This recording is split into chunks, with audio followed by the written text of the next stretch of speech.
Update ngayon guys sa paggamit ko ng Demure Rejuvenating Set. So wala tayong lagay sa ating face kahit ano. Kasi nga maglalagay pa lang ako ngayon ng toner at ng kanilang sunblock. So ayan po, naglighten na po yung ating mga pimple marks. So diba makita nyo, hindi na sila ganun ka-visible. Then ito, ayan, light na siya. Hindi na siya gaya nung dati na super dark. Then dito, konti na lang din yung ating mga pimple marks. At syempre mawawala na rin yan. Trust the process lang talaga. So ito, maglalagay muna ako ng kanilang toner at nung sunblock. Naglagay ako ng pagganito guys para alam nyo yun, wala talagang mapunta na buhok sa mukha ko. Then ito, rejuvenating toner ko, isisimutin natin siya dahil wala na siyang laman. Ubus na siya at buti na lang talaga bumili ako nung malaki nila na size. So ay nakita nyo wala na siya. Wala na siyang laman. Ubus ko na talaga itong toner ng Demure Rejuvenating Set at buti na lang, ayan, hindi ako nagpaubos. Pagkabili ko ng Demure, sabi ko magbibili din ako nito kasi para pag nagustuhan ko yung kanilang Demure Rejuvenating Set is meron kaagad akong toner. Hindi ako mauubusan ng toner. Kasi maano talaga ako, malakas ako gumamit ng toner. Gusto ko talaga na alam yun, malinis talaga yung mukha ko, wala siyang alikabok, ganun. So ayan, maglalagay muna tayo ng toner nitong Demure Rejuvenating Set. Yun, nakatatlong bulak ako kasi, alam niyo yun pala, ano talaga, ililinis ko talaga yung mukha ko.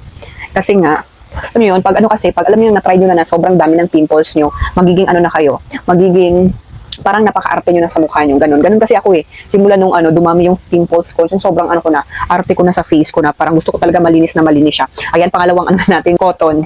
Kasi gusto ko talaga malinis yung face ko. Pero parang para sa akin, kasi kakatapos ko lang naman maligo, parang okay na ako dito sa pangalawang ano, cotton. Yung isa kasi, ayan, tingnan niyo naman, medyo brown-brown siya. Ayan, nag-brown-brown yung ating cotton, kaya mag-ano pa tayo ng isa pa.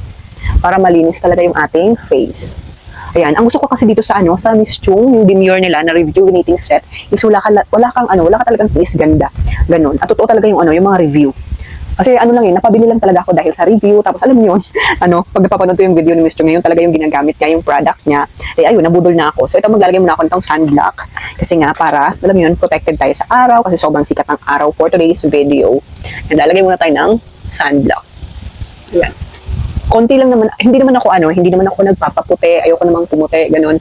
Ang sa akin lang talaga is mawala itong mga pimple marks ko. Para ano, pantay yung kulay ko. Okay na ako sa kulay ko, gusto ko lang maging pantay. So, ayan, tapos na akong maglagay ng ating sunscreen or sunblock.